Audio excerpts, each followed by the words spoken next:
Welcome to the Talent Equation Podcast. If you are passionate about helping young people to unleash their potential and want to find ways to do that better, then you've come to the right place.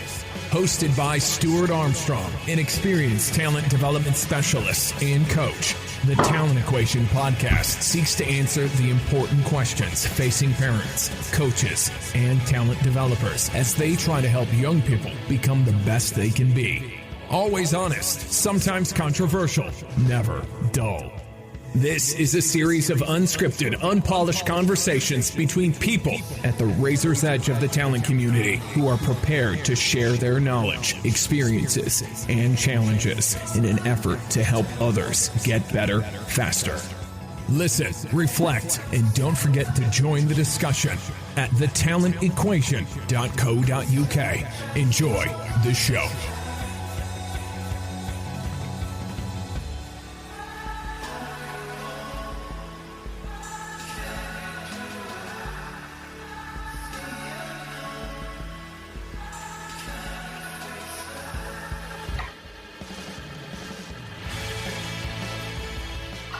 Hello, and welcome back to the Talent Equation Podcast. I'm really pleased to be able to welcome Stuart Wilkinson to the show. Stuart, welcome. Thanks, Stuart. Thanks for having me. Absolute pleasure. So this conversation really was stimulated, as quite often they are, on Twitter, because Stuart responded to the podcast that I recently put out with Danny Newcomb, talking about using periodized instability and variability, various other things. And Stuart was good enough to get in touch and start a conversation. Then we discovered that 140 characters probably wasn't just going to cut it. So I thought, well, let's have this conversation on the podcast. So, Stuart, as a starting point, it might be worthwhile everybody kind of getting to know a bit more about you. So share your story with us. Well, I was a former professional player in Rugby League and spent most of my life in sport, and fortunate enough to play overseas in Australia for 10 years. Obviously, that enthusiastic about sport and coaching, etc. and stuff like that. I took some qualifications in the late 80s and early 90s and started to coach a grassroots sport under 12s team. That went really well, and I was soon coaching professionally with academies, etc., and regional academies, and ended up coaching England schoolboys. Later, England Academy, successful tours to Australia and New Zealand. I later became the full coach of the full Welsh national team in the European nations in the early 2000s. From there, I went on to work with the British Lions and etc. and stuff like that, and worked internationally. I was on the coaching staff of France and then later in Russia.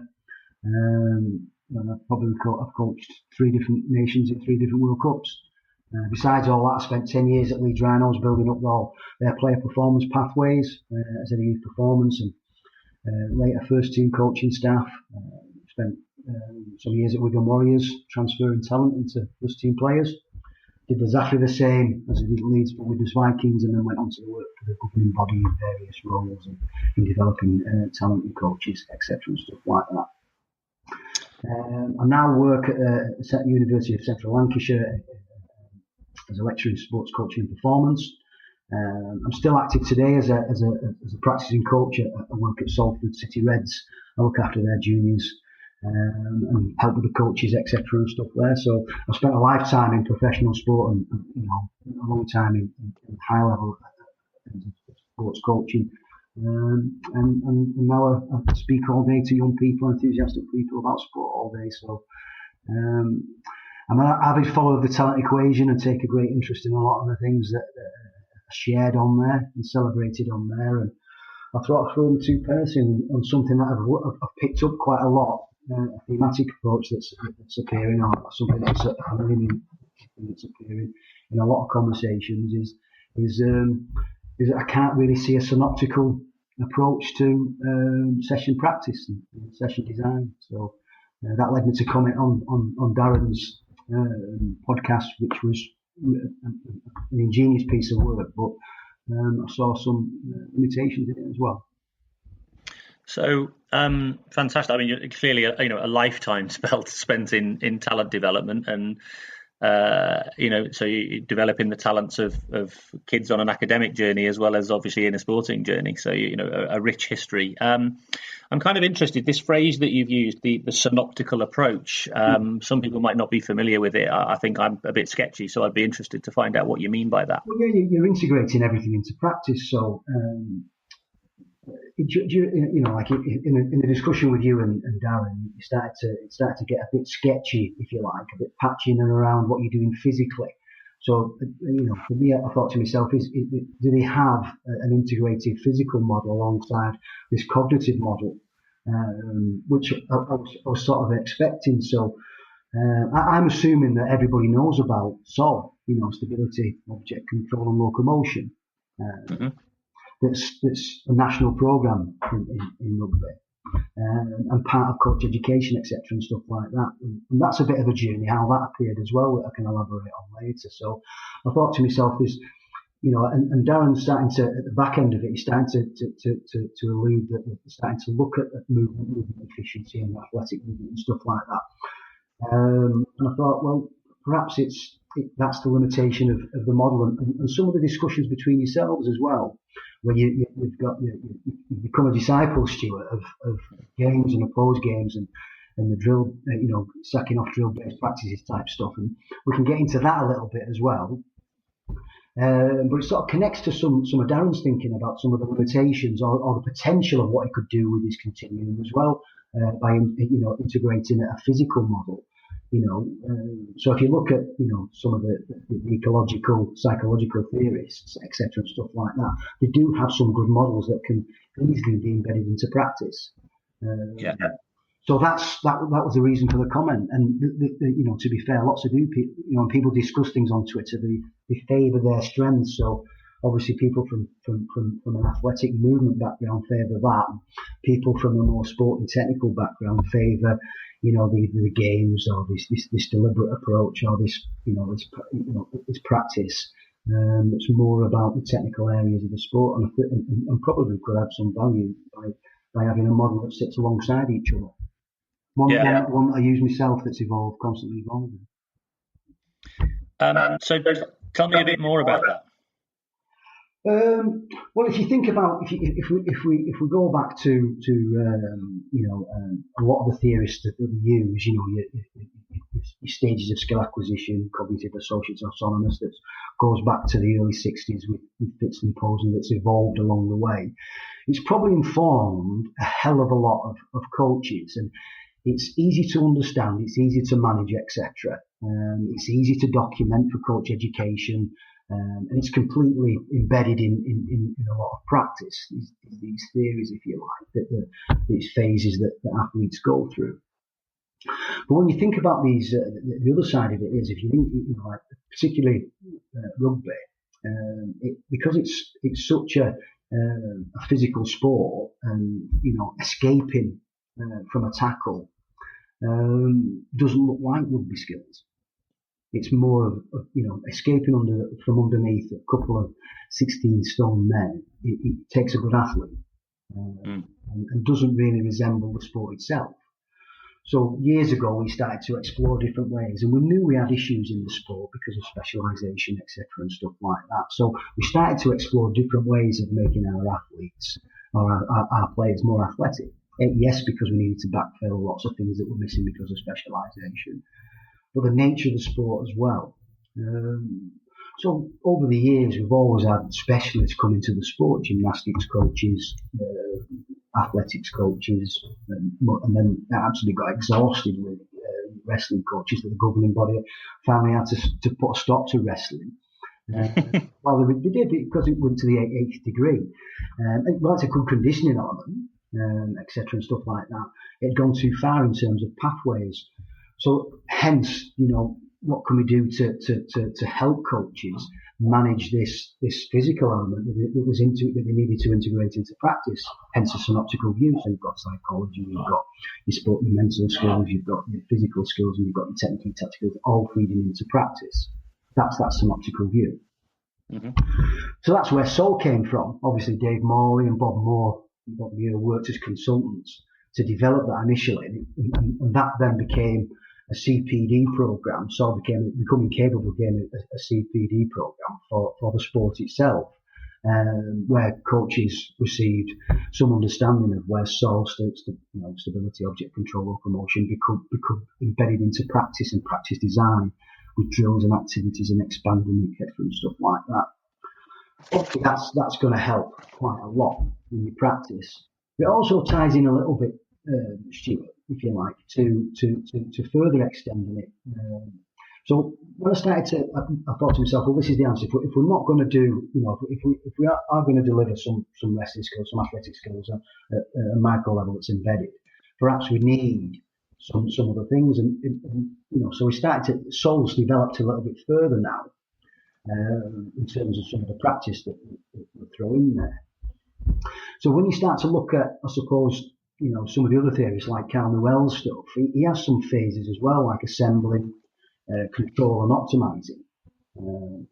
And that's more about motor skill systems as opposed to, the cognitive area, etc. and stuff.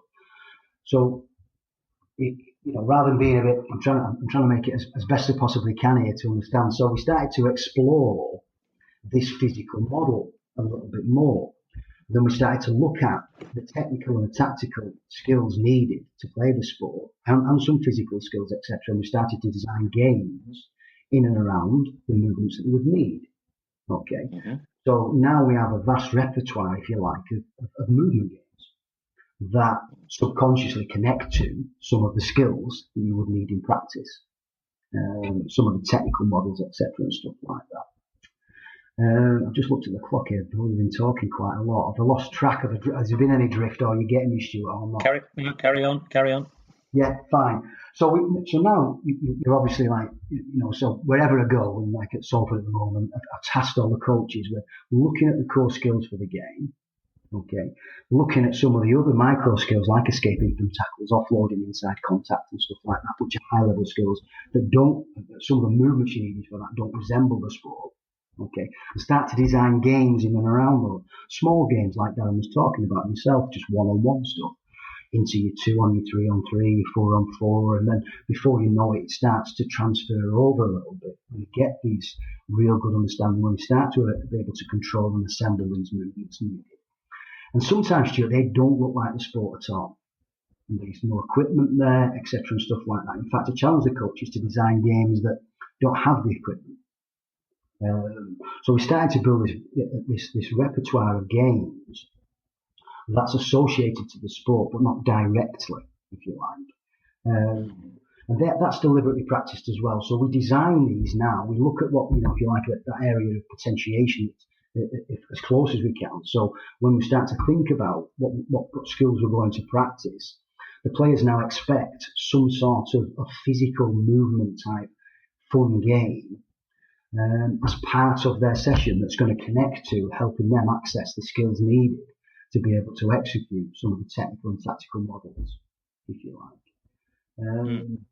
Big learning curve for coaches because they haven't got a lot of the background knowledge on it, but they understand Sol and the benefits of Sol and understand the different people that are walking through the door that have either specialised early or they have some movement instability or if you think about those ecological psychologists as well, they call it the redundant degrees of movement. You can build up. So being able to free up these and integrate these back into practice is probably something that might help Darren a little bit as he starts to explore it and look at Newell's assembling, control and optimizing and lay it alongside cognitive associated and autonomous skills when they start to introduce stuff right the way through to mastery.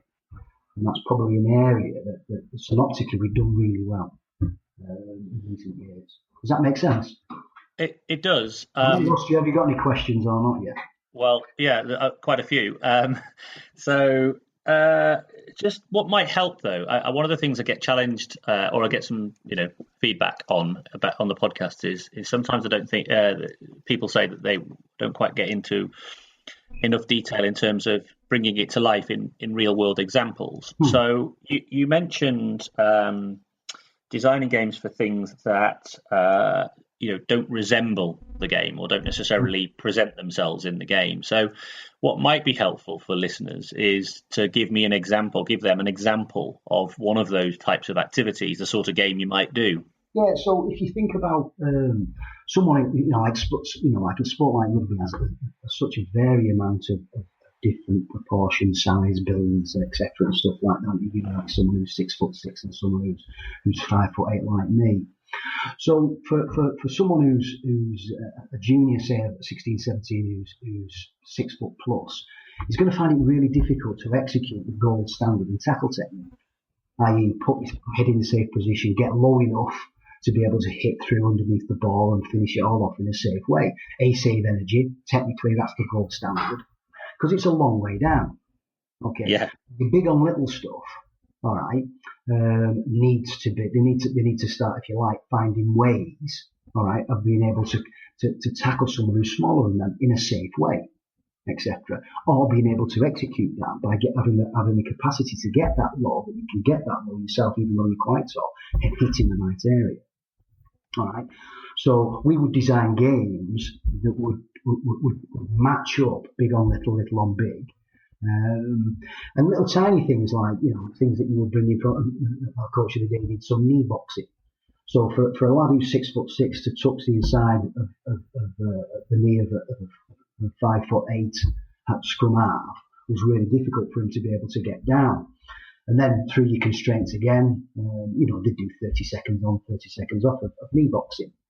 So there's no contact, it's just a little bit of fun. So of course the big guy's getting low, but he's setting early to get underneath him a little bit to try and touch the inside of his knee. So then the constraint would be, like, before you earn the right to touch him on the knee, you've got to touch him on the top of the shoulder. And of course they're in a little square on V1 now. So while they've got nowhere near tackling yet, they're working on some of the physical attributes to tackle, like getting low, shortening the reflex cycle, putting hands and feet in the right position. So now the big guy's going to get close, all right, which makes it really difficult for him to drop down in a safe position later. Okay. Of course, there's penalties for not being able to outscore your opponent. So then again, they start to learn those skills, they start to adapt, they start to work new ways of moving the body, what they do with the feet, the hands, the legs and stuff. And again, we're not coaching, we're getting them to discover ways through the constraints to be able to move the body in the right position to score by touching the inside of the knee.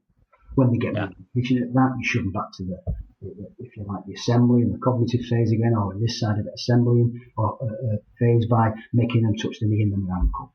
So it's even lower again, etc. Yeah. And that would last, 10, 15 minutes, and they'd have more constraints, and they'd be having lots of fun trying to outmaneuver each other in a small area just to get a tag on the knee. Coincidentally, they're putting the shoulder in the right position to hit under the ball. So later on that session, we'll probably work on tackle technique. Does that give you a little bit more of an insight, Stuart? Yeah, no, that's perfect actually. So, and so what you're saying, I suppose, in terms of or certainly what didn't come across in the conversation that I was having with Danny was where that fitted into the model that we were proposing, which was probably largely a more tactical approach, I suppose. Yeah. So you can look again at attacking a defence. Okay, so if you think about the physical skills for attacking an defence, there would be speed, evasion, zigzagging, etc. and stuff like that. So again, there would be a game designed in and around positioning yourself to outmaneuver somebody at pace. Okay, or get through some smaller space. Okay. For something that's going to be a tactical game where you're going to do some offensive work with the number of bodies in motion, maybe anything from 5 to 6. Then you start to talk about a micro level. Those little finite skills of evasion and movement and zigzagging, etc., would be developed at some point in training through a game, a physical game that probably doesn't resemble a lot to do with the sport.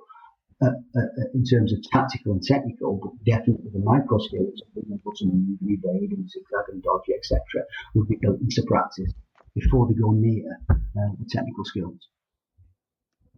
I think that's what you. So what Danny made reference to was the what he calls the practice design framework, which he's been developing as part of his PhD with Keith Davids. And I think what we're talking about here is within that continuum. Probably wasn't explicit in the podcast in the sense that there's the recognition, even with an economic. I mean, there is definitely an assumption, and I'm probably a little bit guilty of potentially putting this message across because I'm oversimplifying things, that everything can be done in the game. And the assumption I think people make is that I expect there to be like a full on or at least a small sided game for this to happen. And I recognize, and I think we all recognize, don't we, that that's not going to be good enough. There's going to be, Rod Thorpe himself said to me, kids doing games is better than kids doing drills, but it's not much better. And I think the point being is like you say, there are micro skills or there are physical development elements that aren't catered for within that kind of model. No. So in the practice design framework, what Danny proposes is that depending on where you are in a continuum between the development of technique, whether it's physical technique or another form of movement, object control, for example, where you are on that continuum, obviously your practice, the level of perception action coupling and affordances changes. Yes. And it does become more isolated. And I have had conversations, particularly with the affordance model, where I've sort of said to people, I know there's always going to be a time, inevitably, when you haven't got a whole array of affordances in front of you, and you are constraining down because you're trying to devise a movement pattern, or you're trying to get somebody to practice a movement pattern. You can't always do that with all of the affordances the game would present. Otherwise, those individuals will never become aware of the movements that they may need to do in order to help them to be more effective in a given scenario. Yeah. So what you've described there, I think, is entirely aligned. I don't think it's opposed to what we were talking about. I think it's within it. It's just we probably didn't have enough time to get into the detail of that, because certainly like those physical games, I think, and whether they're purely physical, I mean, they're just skills that are required for the game, aren't they, really? Certainly, yeah. Yeah. And doing those through games with an opponent, who provides some form of visual cue that it makes it more engaging, and B, it actually enables you to get into different body positions because you've got to react to your opponent. That's definitely a big part of what I would propose, and I'm really passionate about. I think it works, Stuart. I mean, a lot of people even don't talk today about his 100 backhanded passes, etc., and stuff like that. So I think I'm convinced it can be done. There's absolutely, there's no place for drills anymore. And yeah, it's a bit of a self-fulfilling prophecy with me as well. They're just outlaw them, and they've got to work a little bit harder. I can understand the spill-off when say it's at an elite level. There've been a lot, and there's an expectation to stuff, and they don't like the ugly stuff in training. They don't. So, they don't, and a lot of senior coaches don't as well. They don't understand that this ugly phase that you go through, this messy phase that they're going through, while they're learning this technical or tactical area that's pretty important. They have no patience for it. So they don't, and it's such a quick turnaround in professional sport. You've got very, very limited time, and Darren's right, you've got limited contact time with them. And sometimes that does, a lot of your practice on quick turnaround starts to look a little about one shot, let's talk about it. One shot, let's talk about it. Now let's run at some people. One shot, let's talk about it. And it does help, but it doesn't. It does accelerate the appraisal, if you like, and improving some stuff or getting something ready that's going to outmaneuver somebody in the next game. But I just think, honestly, you're better off being hurt a little bit from long-term games. So I'm a big believer in it as well. No matter, I used to talk to my assistant coaches. You need to go back at that again or not? Yeah, definitely. I couldn't get them past first base. All right. And sometimes, your players, lots of, particularly, the more experienced, they want to talk to you about how ugly training was and why was it like that, because why can't we just do A before we do B, before we do C, now we've got D. And that's how we are, that's the nature of them. And Danny's absolutely right, though, because even though he talks about, I can't remember the team he talked about, they just want a hit out, don't they? Well, then, your more senior players want that refinement, that structure, that person in the right position, the time of the run, etc. And they like to do that, unopposed and unrehearsed. I hate it to death, but it takes a bit of time to change that cultural stuff around, Stuart. But it can be done. I've done it myself, and I just do it by outlawing it. And then I have to spend time with my senior players, convincing them, and senior coaches as well, that there is some benefit in it. So I'm a disciple as well. It can be done, but as long as there's a tolerance to that ugly phase that you go through, and sometimes that can last 2 or 3 sessions. And it's extremely skillful, isn't it? I mean, you do have to be really on your mettle as a coach to be able to operate in this way and still ensure that there's learning taking place. And so I can understand why the level of preparation that's required, and also the level of, you have to be properly dialed in the moment to be, agile enough to be able to make the adjustments to the activity to bring about the learning outcome. And I think some people struggle with that, if I'm honest. And I'm not saying I'm perfect at this. I think I definitely make an awful lot of mistakes in this space, but I do find the process of making those mistakes and learning from those and then evolving my practice as actually almost that's as valuable an experience as anything else. You're absolutely right. I mean, it's like any adjustment. It takes a little bit of time, but once a few weeks has passed and they're into the flow and they see the benefits of it, you do adjust. They're used to it. They crave for it. It becomes part of an expectation for training. They're expecting some of this unstructured type opposed games to take place that's going to help them somewhere. And sometimes you can spend quite a decent amount of time on it. And when you go to the actual tactical game, it's executed so well. So it is a journey. And if you work with a team long enough, like you obviously do in sports like rugby, it's not episodic, it's longitudinal. So they come with you for a good period of time, don't they? So, hopefully, they move forward and there's an expectation that, they have all these areas happening in training. There's some physical, some problems to solve, there's some new movements to learn, there's some coordination to take place, something they're going to struggle with. Macro level, and it takes a little bit of time, and then before you know it, you do get your technical model executed well. You make a good point, and I think the interesting thing, though, for me, and one of the things you just talked about earlier, which I think is a really important thing to pull out here, is the difference in terms of the coaching context. So, in the performance space, like you say, the kind of cultural and environmental social constraints on coaches is quite difficult because, like you say, they're week to week.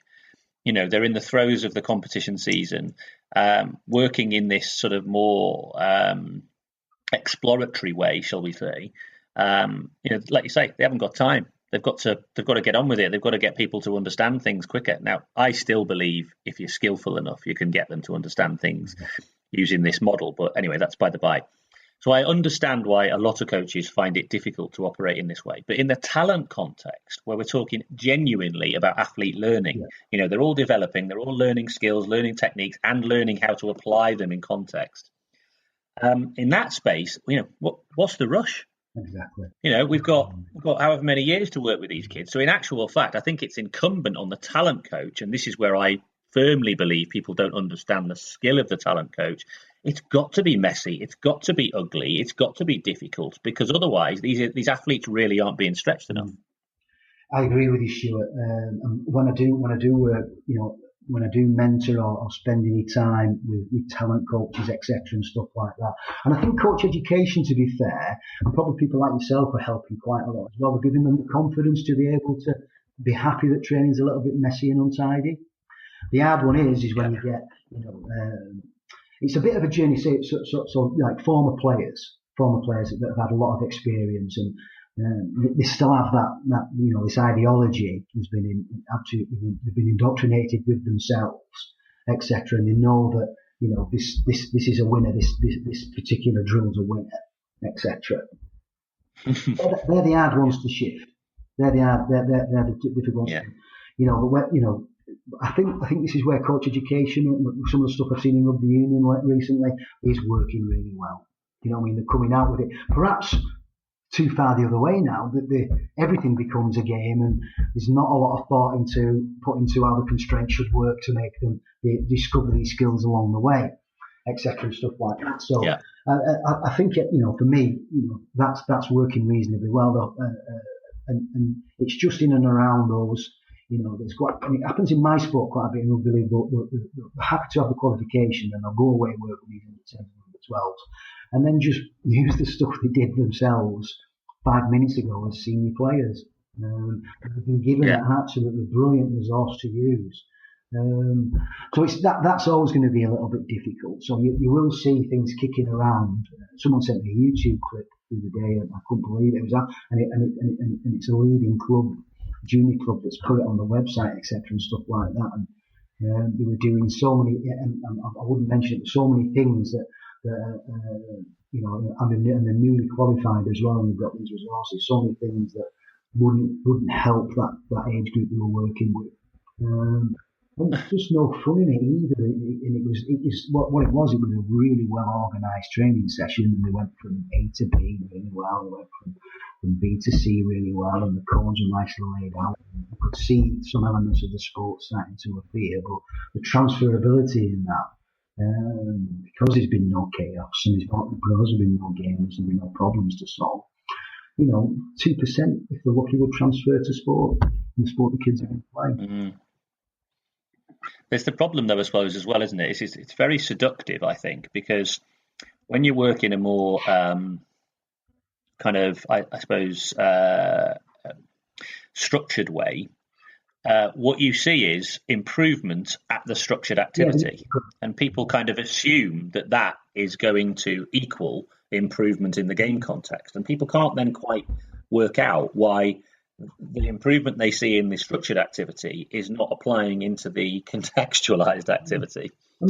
And they've never done it. But the problem is it's very seductive because you see the improvement in front of your eyes, and the athlete sees the improvement in front of their eyes, that both parties are very happy. Coach feels happy they've done their job. Athlete feels happy they've improved. They then go to the game and there's an enormous amount of frustration, but no one kind of really understands that actually that training experience is probably partly to blame. Of course it is. I mean, I think Dave Collins uses a lot about professional judgment, and questioning the decisions behind the professional judgment, etc., and things like that. And they're absolutely right that they just get better at the activity that they're doing. That if it is a drill, they just get more efficient at that drill.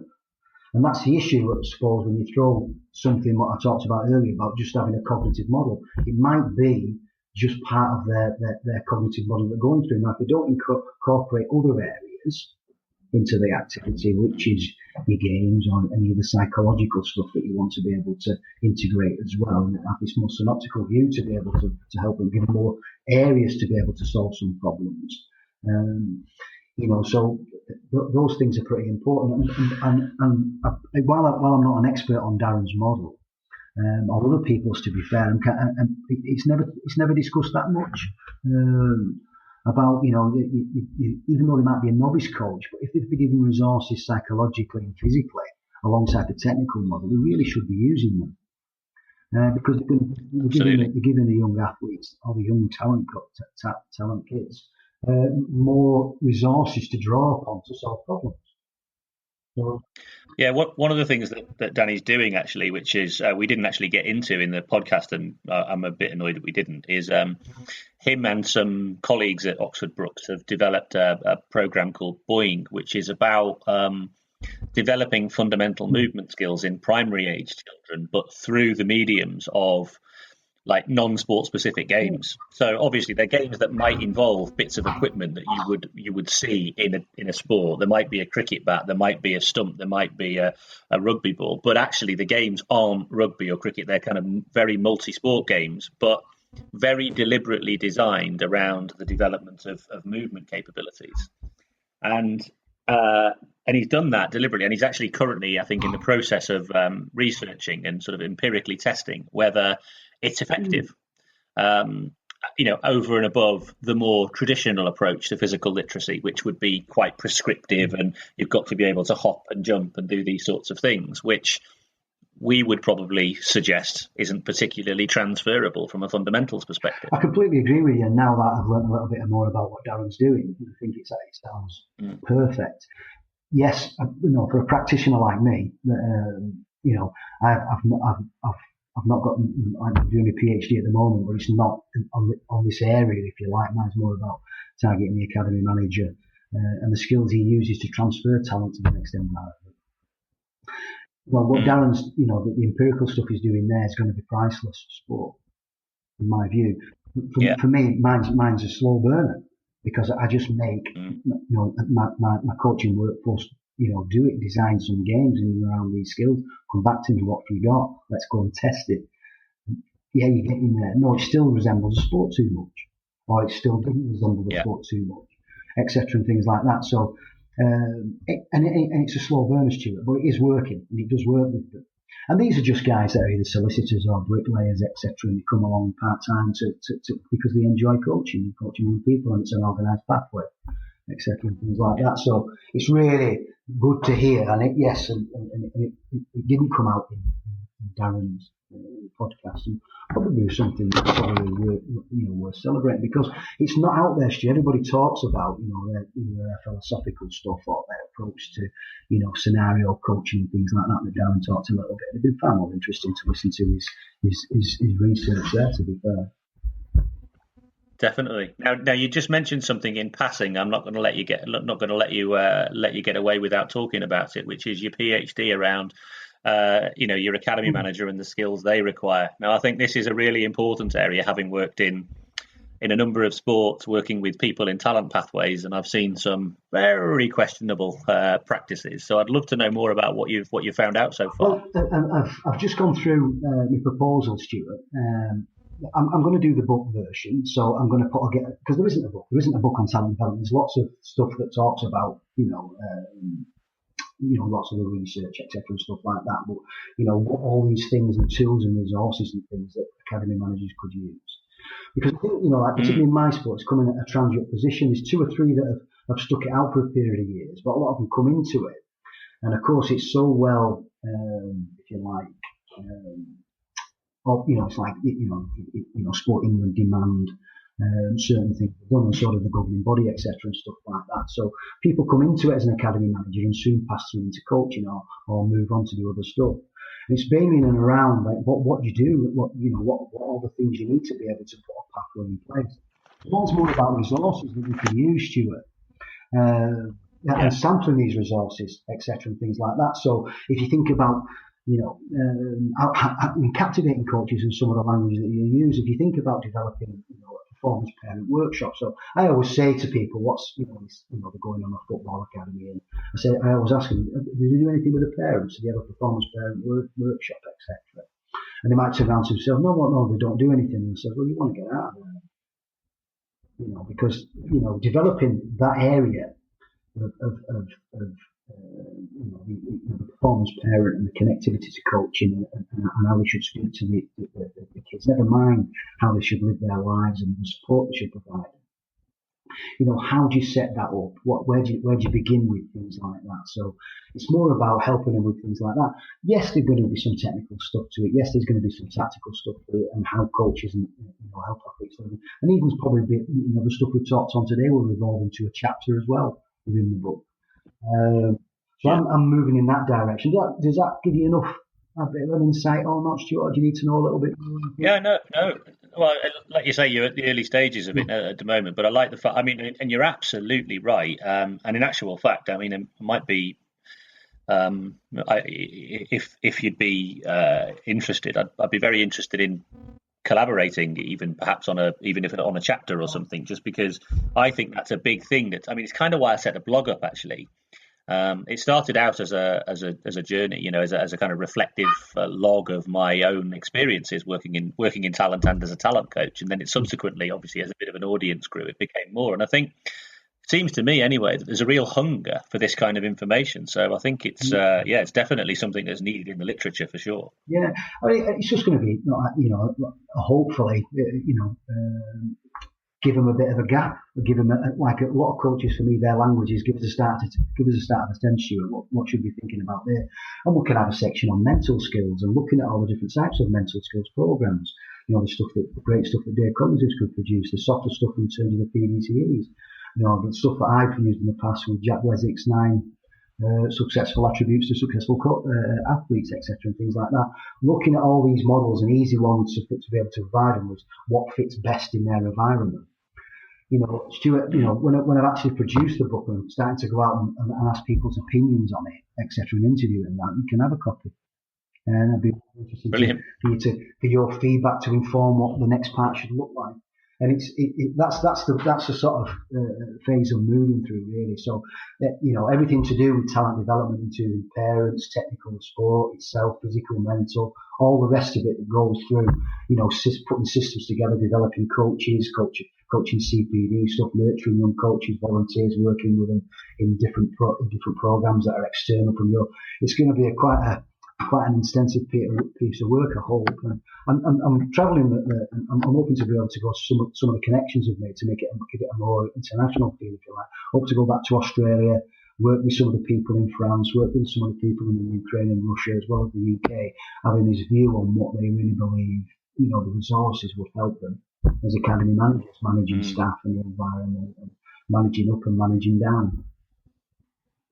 Yeah, I think there's I think that certainly in the professional landscape, but also in schools, clubs, I think there's a lot of people with an awful lot of questions that do need answering. And I think it sounds to me, actually, it reminds me of apparently I'm trying to think of the name of there's a famous coach who coached the San Francisco 49ers who wrote 2 books. And apparently one of them is the short version, the published version.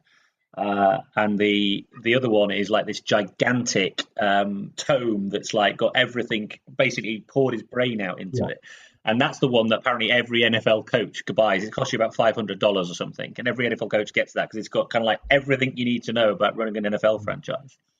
And it sounds similar to me. It's going to be quite hard to narrow it down. Well, I mean, some of the advice I've got recently is more about, just give them a start at 10 and then they come back to you for more information through web links, etc., and stuff like that. So quite a lot of people do that nowadays, don't they? So, I've read this chapter on, psychological skills or profiling or, designing practice, etc.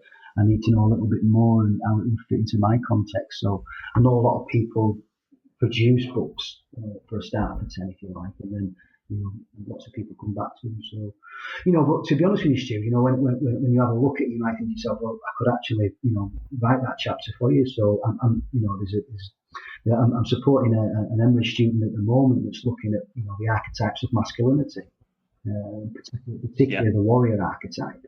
And he's doing some great work on it. He's working at Preston Football Club at the moment, Preston North End, and he's got insights into Manchester United and everywhere else. And he's doing this work with these young players, these under 10s or 12s or whatever they are, observing their parents, observing their behaviour, and doing some empirical testing, a bit like Darren in and around that. So I'm actually inviting Nick to write a chapter on it when it's finalised about what you do with these darker characters.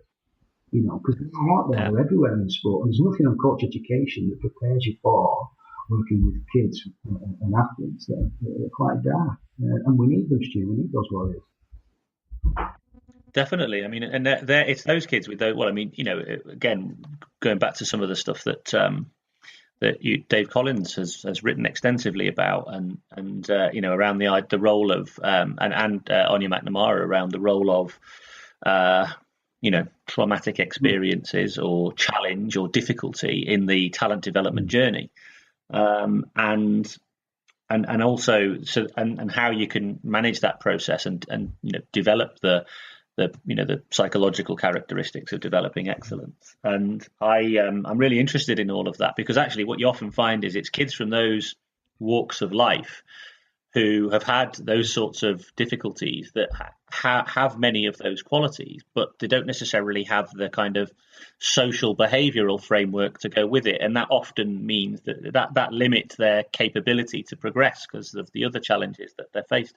But that's the bit that I feel, if we could unlock that stuff, we could do amazing things with some young people. So therefore, my book's going to be useful to lots of them, because that's what I hope to be able to do. So if you think about, those kids with darker skills and current PC, they've generally chased away from sport quite early. Him because he's a trouble causer, etc., and stuff like that. But if we give coaches the skills to be able to, not just the sexy stuff we've talked about earlier that Darren's developing, but giving them the skills to be able to work with these kids and these families to be able to keep them in sport, because these just might be the ones that beat the All Blacks in a major final, major game, or beat West Indies in a major competition.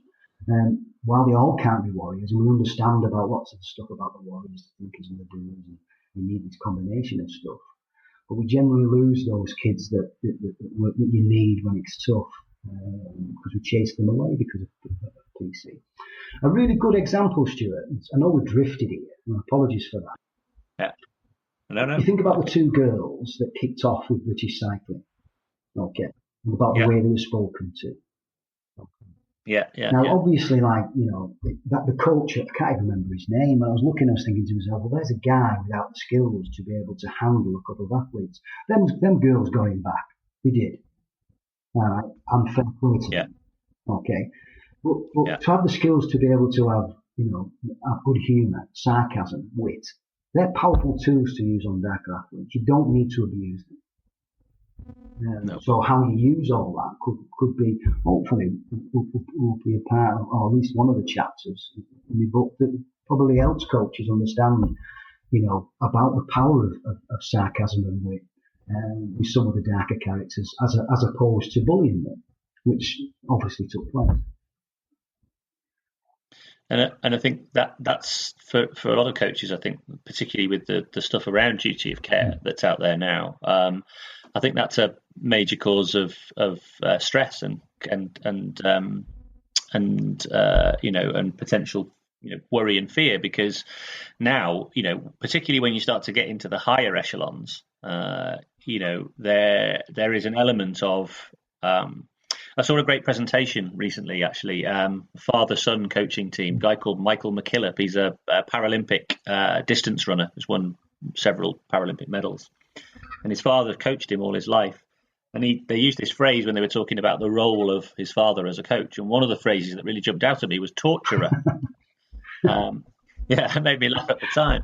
But their relationship is fabulous. I mean, it was truly brilliant to behold. And but what was interesting, though, was that they were talking about how his father has to take him beyond his capabilities. And sometimes that requires him to be quite, robust with him.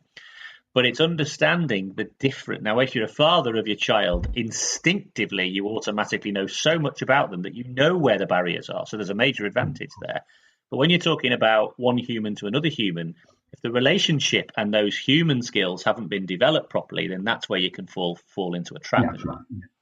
And that's why it's probably worth becoming part of the development of a coach, being able to work with these different archetypes and being able to do that without causing, irreversible damage. It is easy to chase them out of sports, Stuart. It is. But the difficult one is, and I think you're right as well. Sorry, mate. Yeah, you're right. I think you're right as well about the. It's a big gap in coach education. We deal with the technical stuff. We may do some physical stuff, maybe, and tactical stuff, but we hardly ever do it. And this is my, having worked with talent coaches for a long time, going out doing workshops, seminars. One of the questions I would always ask is, just tell me something about your development. How many of you in the room here have looked at, the development of the human skills, the psychological skills, the motivational skills, this, that, and the other, had any kind of formal education and development on that from your organisation? And very few hands would go up. It's a difficult one, though, Stuart, because everything in Coach Ed's competency driven. So it's all about IQ. So, until we start to delve into emotional intelligence, social intelligence, and how you nurture that, and I know PE degrees do it really well, but, they get them to to work with these different type of archetypes. And perhaps that's something for the future, that they start to give them an insight into emotional intelligence and social intelligence, as well as the IQ stuff that they need to be able to, right, I've got my qualification now, I can coach, but you can't guarantee they're all going to be, stable and children. In sport, there's going to be dyslexic, there's going to be autistic, there's going to be psychopathic, there's going to be all these different personalities that have come to play sport. And one method or one way of doing it, is probably not helping them long term. I think you're in danger of taking me into my day job area now, but I think you're right about the coach education competency-based stuff. I think I was talking with people about this recently, about assessment practice in coach education or in coaching, and we're just looking for the wrong stuff. Yeah. We're looking for the stuff we can see on the surface that's easy to observe, and it's also based on an idea that there is a coaching process, and that coaching process is right in any circumstance. And I fundamentally reject that, because, like you say, you've got one individual with a certain set of circumstances and a certain set of needs and a psychological makeup. Well, what they need is something very different from somebody from a completely different walk of life. Well, they're there to play sport. They want to be able to access it for all the same reasons the next person does, and they're going to be valuable, to sport, and sport's going to be valuable to them at some point. And perhaps we lose them for different reasons. Interestingly, though, that's one of the reasons. That's one of the reasons that so you've got me on my soapbox now. It's one of the reasons that I'm so passionate about trying to increase the diversity of the coaching population, because I think if we can actually start to get people in coaching coming from the sorts of backgrounds that some of these kids come from, then they've already got much of the natural empathy. What a great idea. So that's a big part of one of the drivers within the work I'm doing, on a day-to-day basis around how we can improve the coaching landscape. But it's not easy, because those people present a lot of challenges. They would ordinarily not be included within coaching and the coaching community, because they don't conform to a set of behaviours. And often, again, coach education, quite academic. Often there's a lot of portfolio building to be done. There's quite a lot of writing to be done. And if you've come from a background where you're not particularly strong educationally, then you're going to be put off from that. So we do have to really radically overhaul the way coaching is provided. And that happens when I was working as a coach educator. They can't deliver. They're scared to deliver what we're asking them to deliver from the portfolio. Much more comfortable delivering what they think is a close fit, or etc. and stuff like that. So you have to be really sensitive towards them. Yeah, sure. Stuart, I'm going to have to go, I'm afraid. Is that okay? Hey, no, listen, no worries. I've taken up enough of your time as it is, and like you say, but do you know what? Fantastic discussion, and thank you so much for taking the time to me. I probably went a little bit too quick early on, but No problem at all. It's all good. Like I said before, the whole idea of the podcast is it's a couple of people at the coalface sharing their experiences. So there's no script. I really enjoy some of the stuff. I love Richard Bailey's the other week there. That philosophical rant was fantastic. I love stuff like that myself, Stuart. Well, great. So anyway, thanks very much, and I hope you have a great weekend. And hopefully we can do this again soon. If you want to come back at any time to elaborate on anything a bit further, mate, I'm more than happy to do it. Brilliant. Thanks very much. Bye. Bye-bye.